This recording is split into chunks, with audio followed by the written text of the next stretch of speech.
Euh, donc vous êtes un historien. Oui, je suis historien. Je suis un historien un petit peu tardif, si on peut dire, puisque j'ai eu une carrière qui était une carrière de directeur à la Poste et une carrière d'officier de réserve.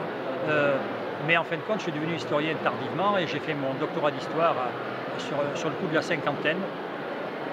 Et j'appelle tous ceux qui ont des intérêts pour la recherche à se dire qu'il n'est jamais trop tard pour faire quelque chose. Et donc sur quoi portez votre thèse sur, Alors j'ai fait ma thèse sur les communistes en Périgord. Vous pouvez me montrer le livre? Oui, je peux vous le montrer. Ça, Ok, c'est la version grand public de ma thèse originelle, que j'ai soutenue il y a quelques années de ça maintenant, qui à l'époque faisait 8 tomes, pesait 7 kilos et représentait 2000 pages.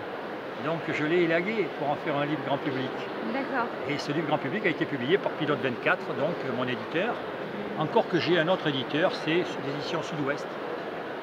Puisque après avoir publié pour Pilote 24, et tout en continuant à être en relation avec lui, je viens de publier Résistant du Périgord aux éditions Sud-Ouest, avec Michel Moreau, mon co-auteur.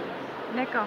Et donc, quand vous me parliez tout à l'heure de vos recherches, vous faites de la recherche, en fait, ce que vous me disiez sur la guerre, sur la résistance. Alors je suis un contemporanéiste, comme on peut dire. Certains sont des médiévistes, d'autres des classiques, d'autres sur la période préhistorique, etc. Bon, chacun a un petit peu son secteur, car on ne peut pas maîtriser une époque au-delà d'une certaine dimension. Bon, donc je suis plutôt un contemporanéiste, mais j'ai des auteurs chez Pilote qui sont dans d'autres époques et qui écrivent très bien, comme les Deluc sur la préhistoire par exemple. Et moi-même, j'ai travaillé avec Jacques Lagrange au travers de certains livres et pas seulement au travers de l'édition.